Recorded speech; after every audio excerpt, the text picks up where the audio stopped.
Halo teman-teman, kali ini saya akan merangkum materi kuliah usul fikih selama 1 semester menjadi satu video sintesis yang padat.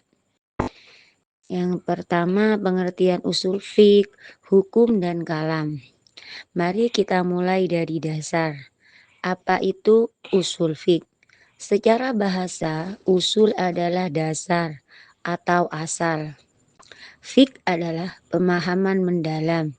Jadi, usul fik adalah ilmu tentang prinsip-prinsip dasar dan cara menggali hukum syara' dari dalil-dalilnya secara rinci. Ini adalah alat agar kita bisa menarik hukum dengan benar, bukan asal menurut. Lalu, hukum syara' adalah firman Allah yang berkaitan dengan perbuatan mukallaf, baik berupa tuntutan, wajib, haram, pilihan, mubah, atau penetapan kondisi, sebab, syarat, penghalang. Sedangkan kalam Allah adalah firman-Nya yang bukan makhluk, tidak sama dengan ucapan makhluk, menjadi sumber utama seluruh ketetapan agama. Materi yang kedua yaitu amar dan nahi. Dalalah hukum, kaidahnya. Amar adalah tuntutan melakukan sesuatu dengan tegas. Contohnya, dirikanlah sholat. Nahi adalah tuntutan meninggalkan sesuatu. Contohnya, janganlah mendekati zina. Keduanya memiliki makna hakiki jika tidak ada tanda lain. Dalalah hukum. Cara teks menunjukkan makna ada yang langsung jelas, ada yang perlu penjelasan. Amar menuntut kewajiban, nahi menunjukkan keharaman, kecuali ada dalil yang mengubah maknanya. Misal, amar untuk anjuran. Materi yang ketiga yaitu umum dan khusus, taksis. Umum atau am adalah lafaz yang mencakup semua tanpa batas. Misal, Allah mengetahui segala sesuatu. Khusus khas adalah lafaz yang terbatas pada sebagian saja. Taksis adalah proses memisahkan sebagian dari cakupan umum agar tidak berlaku bagi yang lain. Misal ayat umum, halalkan makanan, dikecualikan untuk bangkai. Materi yang keempat, mutlak dan muqayyad. Mutlak adalah lafaz yang menyebutkan sifat tanpa batasan tambahan. Misal, bebaskan budak. Muqayyad adalah yang dibatasi syarat tertentu. Misal, bebaskan budak yang beriman jika ada dalil yang sama penyebabnya. Mutlak disesuaikan dengan muqayyad. Materi yang kelima yaitu mujmal dan mubayyan. Mujmal adalah lafaz yang maknanya samar dan butuh penjelasan. Misal, laksanakanlah sholat. Cara dan waktunya belum jelas. Sedangkan bayan adalah penjelasan yang mengubah samar menjadi terang. Datangnya dari Al-Quran, Sunnah, atau ijma'. Yang keenam yaitu zahir dan takwil, perpindahan makna. Zahir adalah makna yang paling tampak dan mudah dipahami dari lafaz. Takwil adalah memindahkan makna dari yang tampak ke makna lain yang masih bisa diterima. Yang masih diterima bahasa harus ada bukti kuat. Tidak boleh asal. Contoh, tangan Allah diartikan sebagai kekuasaan, bukan tangan fisik.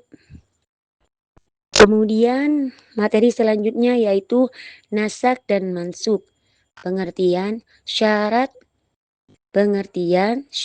hikmah. Nasak adalah ketetapan baru yang menghapus hukum lama. Sedangkan mansuk adalah hukum yang dihapus. Syarat Dalil nasak datang kemudian, tidak bisa menyatukan keduanya, dan berasal dari syara. Hikmah memudahkan umat, menyesuaikan kondisi masyarakat, dan menguji ketaatan. Selanjutnya, ta'arud dan tarjih. Penyelesaian pertentangan dalil. Ta'arud adalah terjadinya pertentangan antara dua dalil yang sama kuat dan tidak bisa disatukan. Tarjih adalah cara memilih yang lebih kuat buktinya agar diambil hukumnya. Metode 1. Sesuaikan dulu jika memungkinkan. Metode yang kedua, pilih yang paling tegas, lebih kuat sanad atau lebih jelas maknanya. Metode yang ketiga yaitu jika sama-sama kuat, tunggu penjelasan atau pakai prinsip kehati-hatian. Materi selanjutnya yaitu ijma, pengertian, kehujahan, dan jenis. Ijma adalah kesepakatan seluruh ulama mukallaf umat Nabi Muhammad SAW setelah wafatnya beliau tentang suatu hukum syara pada masa tertentu. Kehujahan merupakan dalil ketiga setelah Al-Quran dan sunnah tidak bisa dibantah. Jenis ijma qauli yaitu semua menyatakan pendapat sama. Ijma sukuti, sebagian berpendapat, diamnya yang lain dianggap setuju. Selanjutnya af'al Nabi, khabar, mutawatir, ahad, kehujahan hadis. Af'al Nabi segala perbuatan Rasulullah bisa jadi dalil hukum, kecuali hal yang khusus untuk beliau. Khabar, berita yang disampaikan, dibagi jadi dua. Yang pertama, mutawatir, diriwayatkan banyak orang yang mustahil bersekongkol, bohong. Maksudnya mutawatir diriwayatkan banyak orang yang mustahil bersekongkol, bohong. Pasti benar dan wajib diamalkan. Ahad diriwayatkan sedikit perawi, diambil jika sanadnya sahih hasan. Kehujahan, hadis sahih adalah dalil yang mengikat. Selanjutnya qiyas, pengertian rukun kehujahan. Qiyas menyamakan hukum perkara baru dengan perkara lama karena ada kesamaan sebab hukumnya 4 rukun. 1. Asal, perkara yang sudah ada hukumnya.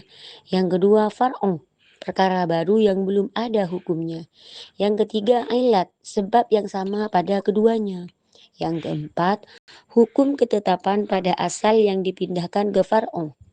Kehujahan disepakati sebagai dalil keempat bagi mayoritas ulama.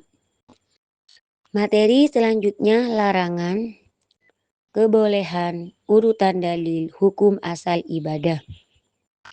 Larangan sampai ada dalil membolehkan hukum asal urusan dunia. Kebolehan sampai ada dalil melarang. Tertib dalil dari paling utama, yang pertama Al-Quran, yang kedua sunnah, yang ketiga ijma, yang keempat qiyas, yang kelima dalil lain yang disepakati. Materi yang terakhir yaitu ijtihad. Ijtihad adalah menyerahkan seluruh kemampuan oleh ahli ilmu untuk menggali hukum syara yang tidak tertulis tegas dalam nas. Syarat menguasai Al-Quran, sunnah, kaidah bahasa, dan usul fiqh. Hasilnya, jika benar mendapat 2 pahala, jika keliru mendapat 1 pahala karena sudah berusaha maksimal.